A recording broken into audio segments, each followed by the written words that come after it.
तो बेटा जी आज का टॉपिक हमारे पास है केमिस्ट्री ऑफ सिल्वर नाइट्रेट। छोटा सा टॉपिक है बिल्कुल। इसकी सिंपल हम लोगों ने प्रिपरेशन और इसके सिंपल रिएक्शन जो है वो देखने। Chemical formula silver nitrate, silver AG nitrate NO3। Silver nitrate, silver की वैलेंसी +1, नाइट्रेट की वैलेंसी -1। ठीक है, याद रखिएगा। Silver +1, nitrate -1। कॉमन नेम इसका बेटा ल्यूनर कॉस्टिक होता है, ल्यूनर कॉस्टिक। प्रिपरेशन बहुत ही सिंपल है और वन मेथड इसकी प्रिपरेशन है सिंपल। सिल्वर मेटर का हम इस्तेमाल करते हैं और नाइट्रेट आयन को हासिल करने के लिए हम नाइट्रिक एसिड का इस्तेमाल करते हैं। जैसे कि कल आपको बताया था कि सल्फ्यूरिक एसिड का इस्तेमाल करते हैं। सल्फ्यूरिक एसिड मतलब H2SO4 का इस्तेमाल करते हैं सल्फेट आयन के लिए, SO4 आयन के लिए, जब हमने कॉपर सल्फेट बनाना होता है। तो इसी तरह आज हमने बनाने सिल्वर नाइट्रेट, तो हम सिल्वर नाइट्रेट में नाइट्रेट आयन के लिए HNO3 की हेल्प लेंगे। सिंपल कम्बिनेशन होगी, कुछ मॉलिक्यूल्स ब्रेक डाउन होंगे, उसके बाद तो रिकम्बिनेशन होगी, तो सिल्वर नाइट्रेट हमारे पास बनेगा सिंपल। और साथ में हाइड्रोजन की वजह से वाटर मॉलिक्यूल रिलीज होगा और साथ में एक गैस यहाँ पर रिलीज होगी, nitric oxide, NO, nitric oxide यहाँ से क्या होगी, वो रिलीज होगी। ये सिंपल इसकी प्रिपरेशन है जिसके जरिए हम सिल्वर नाइट्रेट को प्रिपेयर करेंगे। सिंपल अल्फाज में कह लीजिए कि आप सिल्वर नाइट्रेट को सिल्वर नाइट्रेट को आप सिल्वर मेटल से जो है वो क्या करेंगे, वो प्रिपेयर करेंगे। अब कुछ इसके यूँ समझ लीजिए कि रिएक्शंस हैं सिल्वर नाइट्रेट के, जो कि हम यहाँ पर जिनका जिक्र करेंगे। वो जो रिएक्शंस हैं वो ये हैं सिंपल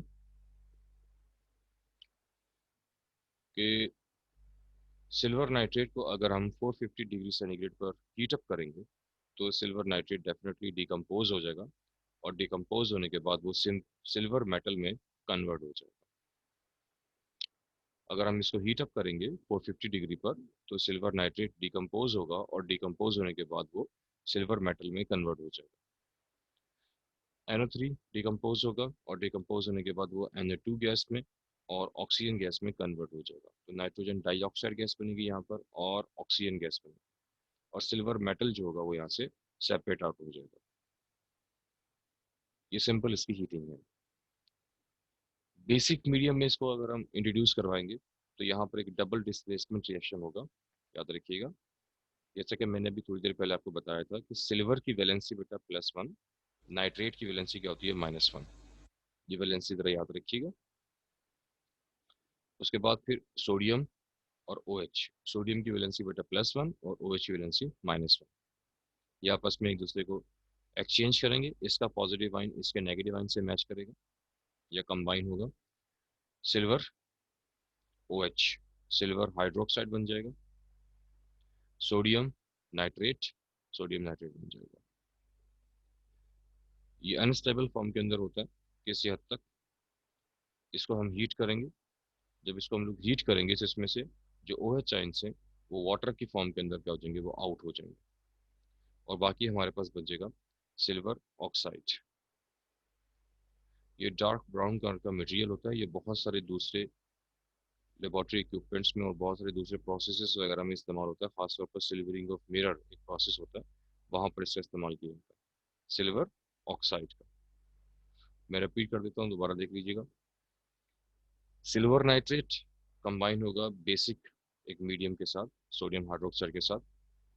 यहाँ पर ये डबल डिस्प्लेसमेंट होगी, इसका पॉजिटिव आइन इसके नेगेटिव आइन से कंबाइन होगा और इसका पॉजिटिव आइन इसके नेगेटिव आइन से कंबाइन। इस तरीके से डबल डिस्प्लेसमेंट के जरिए आपको दो कंपाउंड यहाँ पर मिलेंगे। इसमें सिल्वर हाइड्रोक्साइड जो होगा इसको हम हीट करेंगे बकायदा। यहाँ मैं लिखना भूल गया लेकिन बहरहाल इसको हीट किया है। तो जब इसको हम हीट करेंगे तो हीट करने के बाद इसमें से वाटर मॉलिक्यूल स्केप हो जाएंगे और बाकी आपके पास ऑक्साइड फॉर्म के अंदर सिल्वर बचेगा, यानी कि सिल्वर की आपके पास ऑक्साइड जो और होगी वो यहाँ बच जाएगी, सिल्वर ऑक्साइड जो कि ब्राउन कलर का होता है। इसको फिर फर्दर हम आगे काफ़ी सारे इक्विपमेंट्स वगैरह में इस्तेमाल करते हैं, खासतौर पर सिल्वरिंग ऑफ मिरर या फोटोग्राफी वगैरह में इस्तेमाल किया। ये आपके पास है अमोनिया के साथ रिएक्शन, सिंपल अमोनिया के साथ हम इस रिएक्शन करवाएंगे।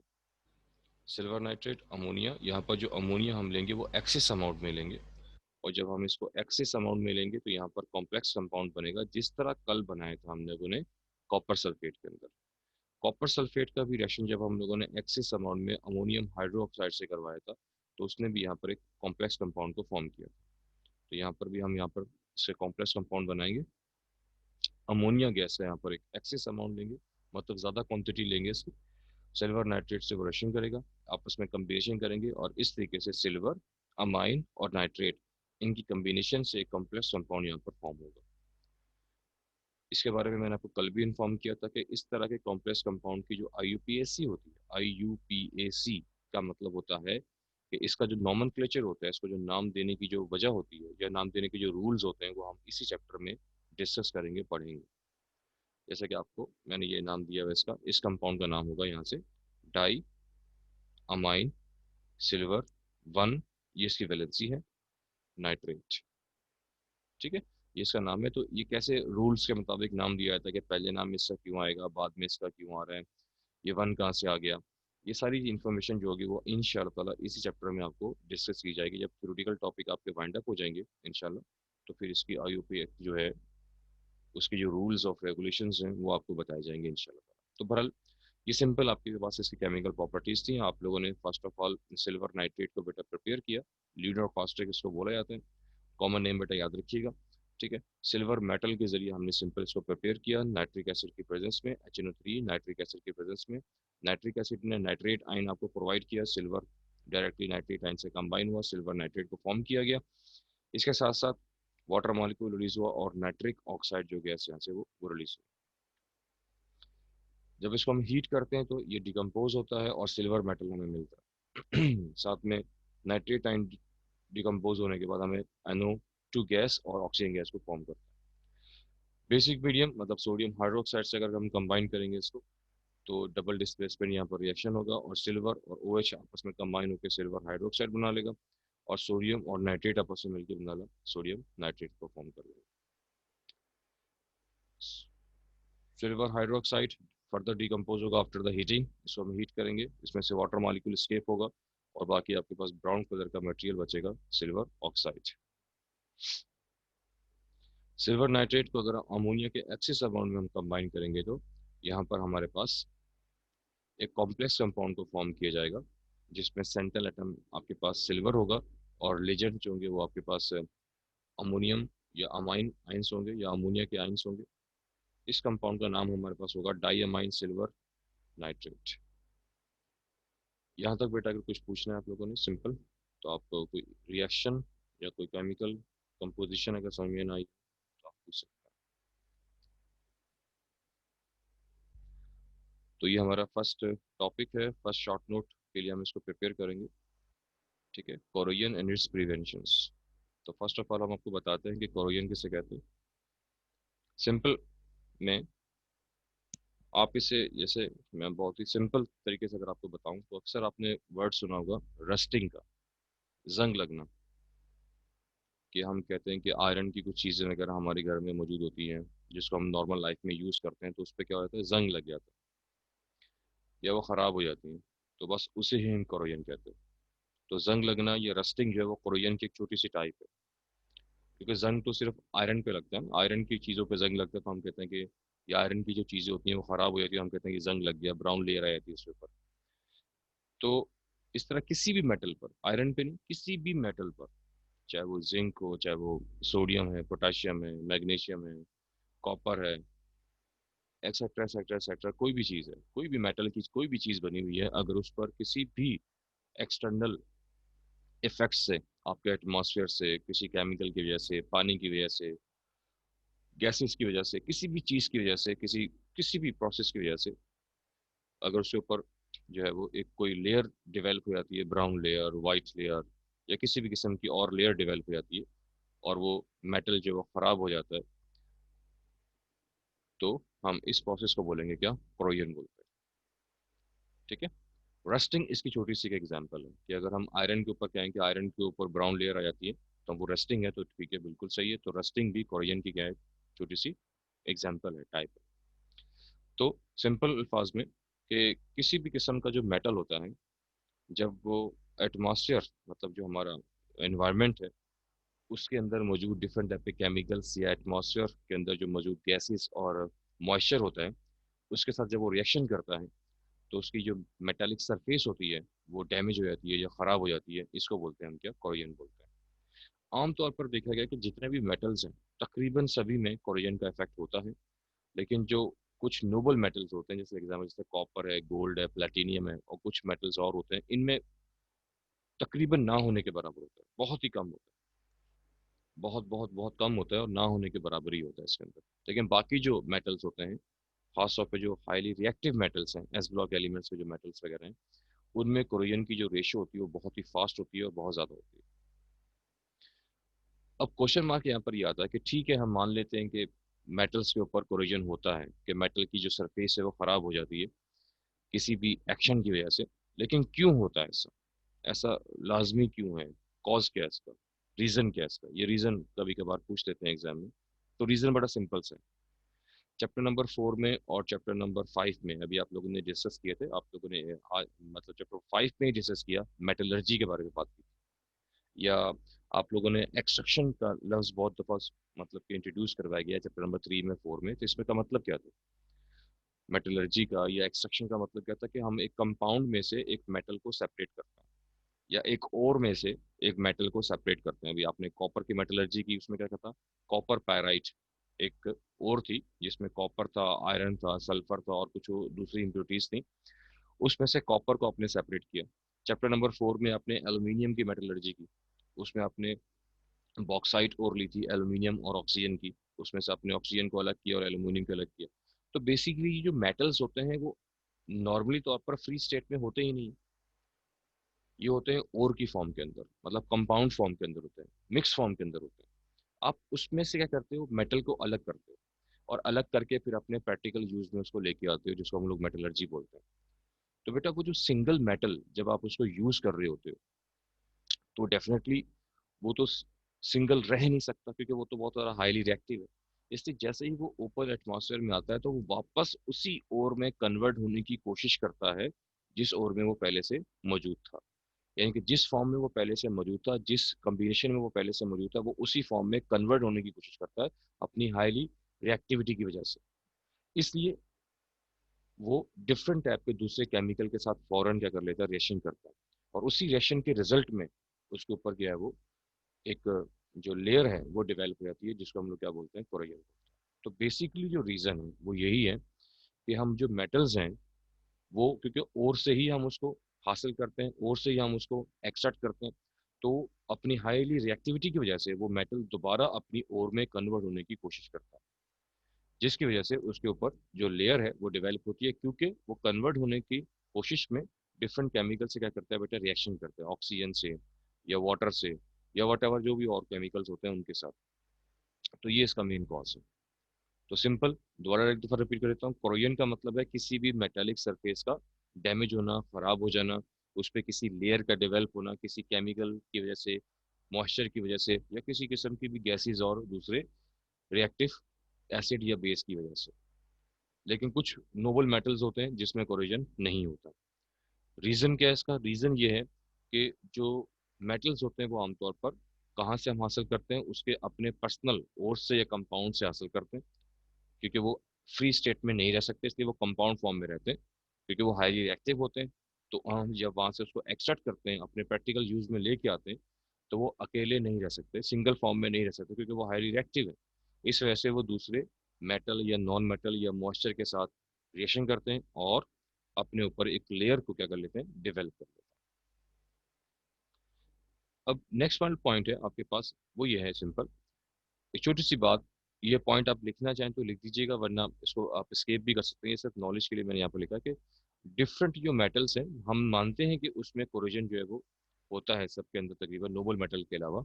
लेकिन उसका जो रेट होता है, यानी कि उससे खराब होने की जो रेट होता है या स्पीड होती है, वो ज़रा अलग अलग होती है। वो डिपेंड करती है उसकी रिएक्टिविटी पर। जो ज़्यादा रिएक्टिव मेटल्स हैं वो जल्दी खराब हो जाते हैं, जल्दी कोरोड हो जाते हैं। इस एग्जाम्पल जैसे सोडियम और पोटाशियम एस ब्लॉक एलिमेंट्स हैं, ठीक है? आपके पास सोडियम और पोटाशियम एस ब्लॉक एलिमेंट्स हैं, फर्स्ट ग्रुप से बिलोंग करते हैं। इनमें बहुत बहुत बहुत जल्दी जो है वो कोरोजन का इफेक्ट होता है अगर इसको ओपन एटमॉस्फेयर में लेके आएंगे। बहुत ज़्यादा रिएक्टिव मेटल्स है। सेकेंडरी ग्रुप के एलिमेंट्स, कैल्शियम, इसमें भी काफ़ी स्पीड से होता है, लेकिन एज कम्पेयर टू सोडियम थोड़ा कम होता है। आयरन इसमें बहुत ही स्लो होता है, आप भी देख सकते हैं कि आयरन की, ये तो बहुत ही छोटी सी एग्जांपल आपके सामने नॉर्मल लाइफ में आपको नजर आती है कि आयरन की बहुत सारे इक्विपमेंट्स वगैरह आप लोग इस्तेमाल करते हैं घरों के अंदर, ठीक है। तो उसमें ऐसा नहीं है कि कोई चीज़ आप परचेज करके लेके आए हो बाजार से, या कोई चीज़ आपने बनाई है आयरन की या परचेज की है और उसको आपने रखा और अगले दिन देखा तो उसमें कोरोजन हो जाएगा, ऐसी बात नहीं है। उसमें जो रस्टिंग का जो रेट होता है वो काफ़ी देर से होता है, मतलब कि उसको 3 महीने, 4 महीने, 5 महीने, 6 महीने, साल, 2 साल लग जाते हैं इसको रेट को। तो मतलब इसमें जो रेट होता है काफ़ी स्लो होता है। इसके अलावा कुछ और मेटल्स हैं, जैसे एग्जाम्पल जैसे टिन है, लेड है, कॉपर वगैरह है, ठीक है। तो इसमें जो कोरोजन की जो रेट है वो बहुत बहुत बहुत स्लो होता है, लेकिन इसमें खराब इनकी फिर भी जो लेयर है वो हो जाती है। तो यहाँ आपको इस वाले पॉइंट में सिर्फ बताने का मकसद सिर्फ ये था कि कोरोजन होता है मेटल्स के अंदर, लेकिन सब के अंदर क्या होता है बेटा, डिफरेंट होता है, ठीक है। किसी में स्पीड से होता है और किसी में स्लो होता है। उसका रीजन क्या है, वो मेटल कितना ज्यादा रिएक्टिव है उस चीज पे डिपेंड करता है। Next one, types. टाइप्स बहुत आसान है, बहुत बहुत बहुत आसान है। टाइप्स जो है वो डिपेंड करती है कि आप किसकी वजह से कोरोजन हो रहा है, बस वो टाइप बन जाती है। जैसे एटमॉस्फेयर कोरोजन है, तो नाम किसका आ रहा है बेटा, एटमॉस्फेयर का। तो डेफिनेटली जो एटमॉस्फेयर के अंदर जो भी गैसेस हैं या कोई मॉइस्चर वगैरह प्रेजेंट है उसकी वजह से अगर कोरोजन हो रहा है तो वो कहलाता है सिंपल क्या, एटमॉस्फेयर कोरोजन कहलाता है। लिक्विड कोरोजन का सिंपल वही मतलब आ जाता है कि किसी लिक्विड की वजह से, अब लिक्विड में एसिड आ जाता है, बेस आ जाता है, वाटर भी आ सकता है, ठीक है ना। तो किसी भी लिक्विड चीज की वजह से अगर कोरोजन हो रहा है उसको बोलते हैं लिक्विड कोरोजन बोलते हैं। केमिकल, कोई केमिकल इन्वॉल्व हो रहा है, अब उसमें एसिड बेस भी इन्वॉल्व हो जाते हैं, उसमें कुछ सॉलिड चीजें भी इन्वॉल्व हो जाती हैं, कुछ सॉलिड सॉलिड केमिकल्स हैं, कुछ सॉल्ट वगैरह हैं, वो भी इसके सारे के सारे इसमें इन्वॉल्व हो जाते हैं। कि उसकी वजह से अगर कोई कोरोजन डेवलप होता है तो वो कहलाता है केमिकल कोरोजन कहलाता है। तो बहुत ही सिंपल है, एटमॉस्फेयर की वजह से, लिक्विड की वजह से और किसी भी किस्म के केमिकल की वजह से जो कोरोजन डेवलप्स होते हैं, तो ये उनकी टाइप्स इस तरह से। तो ये है सिंपल कोरियन के बारे में आपको थोड़ी सी इन्फॉर्मेशन दी गई है कि आपने इसमें 4 पॉइंट्स आपको बताए गए। इन 4 पॉइंट में से आप चाहें तो रेट ऑफ कोरिजन के पॉइंट्स को आप स्केप कर सकते हैं, बाकी 3 पॉइंट्स आपको मस्ट है लाजमी लिखने, जिसमें उसकी डेफिनेशन है बेटा, उसका कॉज लाजमी लिखने और उसकी टाइप्स को डिस्कस लाजमी करना। तो ये तो था कोरियन के बारे में इन्फॉर्मेशन आपको दी गई। नेक्स्ट आपके पास है उसकी प्रिवेंशन। ये लाजमी करनी होती है क्योंकि बकायदा मेंशन होता है कि कोरोजन को डिफाइन करें या उसको एक्सप्लेन के साथ साथ आप उसकी प्रिवेंशन बताएं, मतलब उसकी रोक, उसको रोकने के लिए। अब रोक तो नहीं सकते उसको हम लोग, लेकिन बहुत हद तक हम उसको कम कर सकते हैं, ठीक है ना। तो एक दो प्रोसेस ऐसे हैं जिसके जरिए हम उसको 100% भी रोक सकते हैं, मतलब कि अप्रोक्सीमेटली। लेकिन कुछ ऐसे प्रोसेस भी हैं जिसके जरिए हम उसको वक्ती तौर पर हम उसको क्या कर सकते हैं, ब्लॉक कर सकते हैं या उसकी स्पीड को कम कर सकते हैं। जो सबसे जो बेस्ट प्रोसेस होता है और सबसे महंगा जो प्रोसेस होता है, एक्सपेंसिव प्रोसेस है, वो है अलॉय फॉर्मेशन। अलॉय के बारे में आपको बताया गया था, ये वर्ड आपने पहले भी पढ़ा, यह पढ़ा था आपने चैप्टर नंबर 4 में, एल्यूमिनियम के टॉपिक में पढ़ा था, ठीक है। नॉर्मली आपको बता देता हूँ कि अलॉय का मतलब क्या होता है। अलॉय का मतलब होता है कि जब एक मेटल को आर्टिफिशियली तौर पर किसी दूसरे मेटल के साथ कंबाइन किया जाता है। देखो एक तो ये है ना कि मेटल जो है वो नेचुरली तौर पर, कुदरती तौर पर, नेचुरली तौर पर किसी दूसरे मेटल से मिल जाए और मिलने के बाद न्यू कंपाउंड बना ले, वो तो और कहलाएगी, ठीक है, वो और कहलाते हैं, उसको और बोलते हैं, ठीक है। कि एक मेटल किसी दूसरे मेटल से, जैसे कॉपर, आयरन, सल्फर, ये आपस में मिलते हैं तो क्या बन जाता है, कॉपर पायराइड बन जाता है, ठीक है। तो नेचुरली मिलती है तो वो क्या कहलाती है, वो किसी भी कंपोजिशन से आपस में मिल सकती है, कोई भी कंपाउंड को फॉर्म कर सकती है, तो वो कहलाती है और कहलाती है। यहाँ हम ये वही बात नहीं कर रहे, यहाँ बात कर रहे हैं कि आर्टिफिशियल, मैन मेड, सिंथेटिक, या हम खुद बना रहे हैं।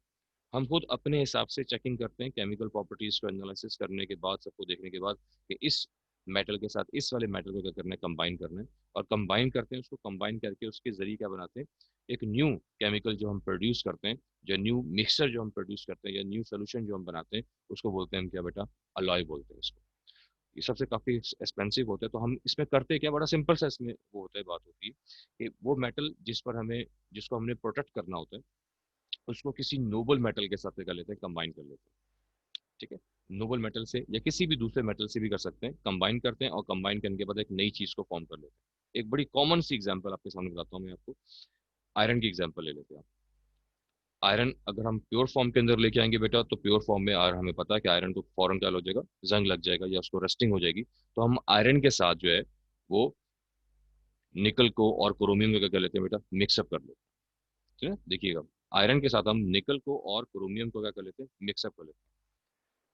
जैसे उसको मिक्सअप करते हैं तो एक जो न्यू मटेरियल बनता है उसको बोलते हैं स्टील बोलते हैं, या इसको बोलते हैं स्टेनलेस स्टील बोलते हैं। अब स्टेनलेस का मतलब ये है कि स्टेनलेस मतलब उस पर कोई धब्बा नहीं लगेगा, स्टैंड नहीं लगेगा, यानी कि उस पर कोई जंग नहीं लगेगा। तो स्टेनलेस स्टील में क्या कर लेते हैं, उसको कन्वर्ट कर लेते हैं। तो ये जो स्टेनलेस स्टील है, या सिंपल कह लीजिए कि जो स्टील है वो क्या है, वो अलॉय है। किसका अलॉय है, वो आयरन का, निकल का और क्रोमियम का, क्या क्या बेटा, अलॉय। और आजकल स्टील की बहुत सारी चीजें हम इस्तेमाल करते हैं। डिफरेंट टाइप के जो मैकेनिकल इंस्ट्रूमेंट्स वगैरह होते हैं वो भी इस्तेमाल कर रहे होते हैं हम लोग, ठीक है ना। और घरों में भी बहुत सारे स्टील के बर्तन वगैरह हम नॉर्मली इस्तेमाल करते हैं, उसको जंग जो है वो नहीं लगता, या अगर वो खराब होता भी है तो बहुत सालों के बाद वो खराब होता है।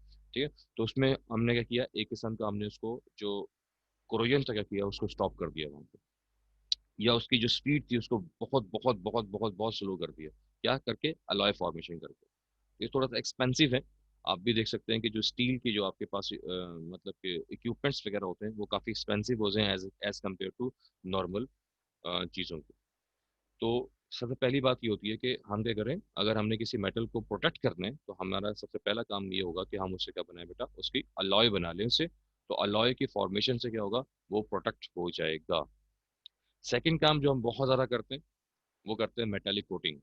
इसका भी जिक्र या इस किस्म का जो प्रोसेस है उस वो भी हम लोगों ने डिस्कस कर चुके हैं, इसी चैप्टर में डिस्कस किया था, अगर आपको याद हो तो चैप्टर नंबर 4 में भी डिस्कस किया था।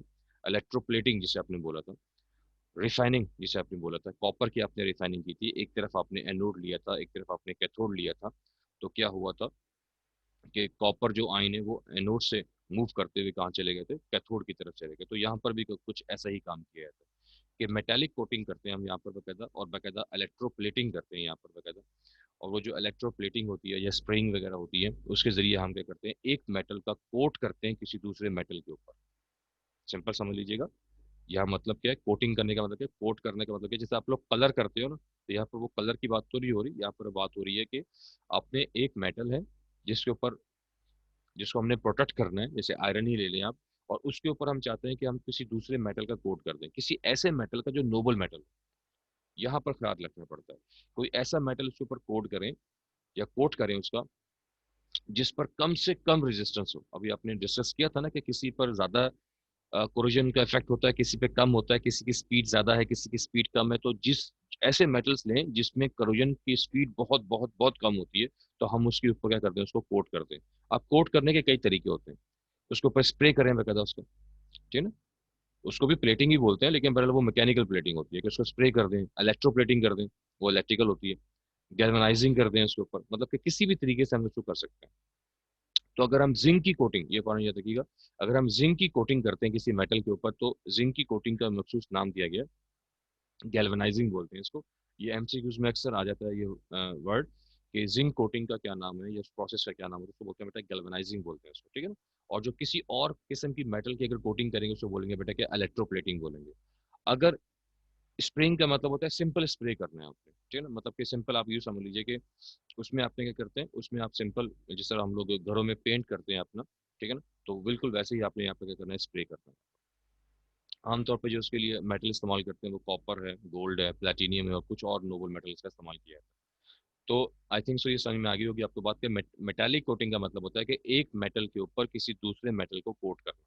किस मेटल पे करनी है कोटिंग, जिसको हमने प्रोटेक्ट करना है। किस मेटल की करनी है, ऐसे मेटल की करनी है खासतौर पे नोबल मेटल की, जिसमें कोरोजन की जो रेशियो होती है या रेट जो होता है क्या होता है, वो कम से कम होता है।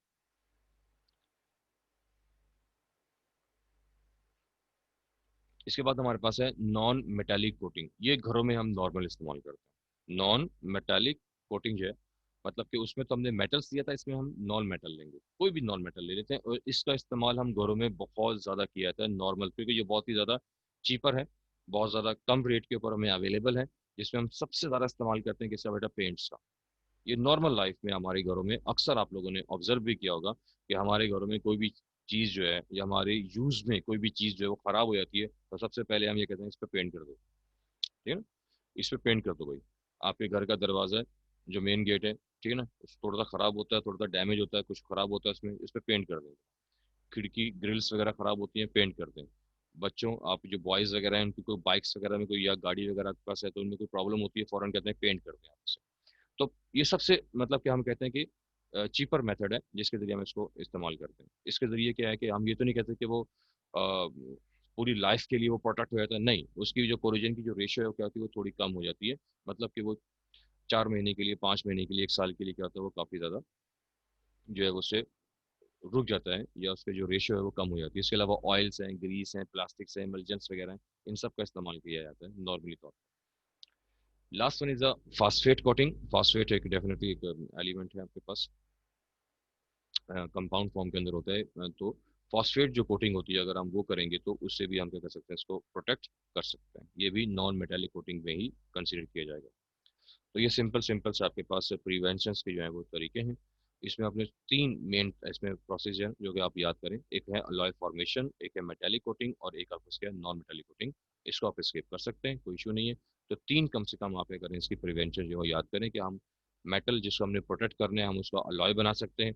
मेटल जिसको हमने प्रोटेक्ट करना है हम उसमें बाकायदा मेटेलिक कोटिंग कर सकते हैं। और उसके डिफरेंट प्रोसेस हैं, स्प्रे के जरिए, इलेक्ट्रोप्लेटिंग के जरिए, गैल्वेनाइजिंग के जरिए। और एक तीसरा प्रोसेस आपके पास है कि नॉन मेटल मेटल को उसको क्या करते हैं, कोट किया जाए। नॉन मेटल का मतलब है पेंट और ऑयल वगैरह।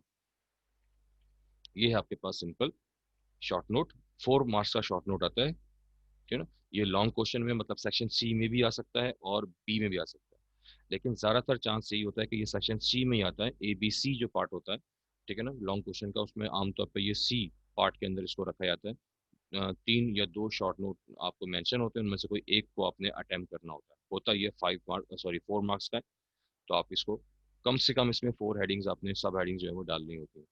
तो इसका ज़रा थोड़ा ख्याल कीजिएगा। तो ये आपका पहला शॉर्ट नोट है जो कि आपको मैंने रेडी किया। इसमें कोई प्रॉब्लम अगर आपको है तो आप मुझसे पूछ सकते हैं।